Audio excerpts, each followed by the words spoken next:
Theme park view के हवाले से एक बहुत ही शॉकिंग न्यूज़ सामने आई है। इस पे वैसे एक डिटेल वीडियो हमने बनाई भी थी और आपके साथ शेयर भी हुई होगी कि मैंने बताया था कि इसके पास ना तो कोई एनओसी है, ना एलडीए का, ना टीएमए का, ना रूडा का। तो यहाँ पे बहुत सारे लोगों ने अपना पैसा लगाया हुआ है, इन्वेस्ट भी किया हुआ है, लोग यहाँ पे रिहाइश भी रखे हुए हैं।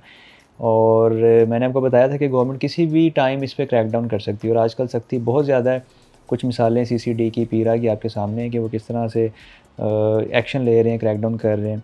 तो यहाँ पे ख़बर ये है, मैं आपकी ये सारा जो मेरे सामने न्यूज़ आई आपके यानी कि आपके साथ शेयर कर लेता हूँ। इसमें लिखा जी, इत्तला बराए अवामुन्नास, तमाम अहले इलाका रिहायशी theme park housing society Lahore को मत्ता किया जाता है कि थीम पार्क हाउसिंग सोसाइटी के मालिक हाजी खुशी मोहम्मद को फ्रॉड और जालसाजी के जुर्म में anti corruption establishment Lahore region ने जो वाक़या जुडिशल कॉलोनी ठोकर न्याज़ बेग लाहौर ने हस्ब ज़ाब्ता गिरफ़्तार कर लिया है।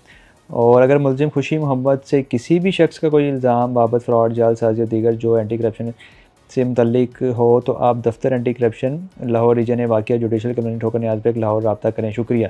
यानी कि देखें, आप समझें कि ये एक शुरुआत हो चुकी है कि उन्होंने उनको गिरफ़्तार कर लिया और मज़ीद आगे ये एक मामला कहाँ से कहाँ की तरफ जाते हैं ये तो वक्त बताएगा। लेकिन जिस चीज़ से मैं आपको आगाह कर रहा था उसका बाकायदा आगाज़ हो गया और ये इसी तरह ही होता है। जब भी कोई चीज़ इल्लीगल तौर पे बेची जाती है, सेल हो रही होती है, उस वक्त इदारे उस पे एक्शन नहीं लेते। लेकिन जब वो 3, 4, 5 साल, 7 साल बिक जाती है, लोग उस पे अपना पैसा लगा चुके होते हैं, तो फिर कोई ना कोई इदारा आ जाता है और उस पे कोई ना कोई क्रैकडाउन कर लेता है। लेकिन सबसे पहले ज़िम्मेदारी उस बंदे पे आयद होती है जो वहाँ पे इन्वेस्ट कर रहा है, जो पैसा लगा रहा है, कि उसने लेने से पहले कोई तहकीक की है, कोई रिसर्च की है, कोई देखा है कि सोसाइटी का क्या बैकग्राउंड है, डेवलपर कौन है, इनके पास कोई एनओसी है या नहीं है, इसके पास ज़मीन है या नहीं है, ये लैंड क्लियर है, कोई गवर्नमेंट की ज़मीन तो नहीं है, गवर्नमेंट की लैंड तो नहीं है, या इसमें कोई कल को मसले मसाइल तो नहीं आएँगे। तो उस बंदे पे ज़िम्मेदारी आयद होती है। लेकिन जिस बंदे ने रिसर्च नहीं की, अपना पैसा लगा लिया, तो बदकिस्मती से अब उनको ये सारा कुछ देखना पड़ेगा, भुगतना पड़ेगा। और जब इस तरह के वाक़यात सामने आते हैं तो सोसाइटी का मार्केट रेट भी गिर जाता है। तो जो लोगों का पैसा लगा होता है उनको वो भी वापस नहीं मिलता। तो ये भी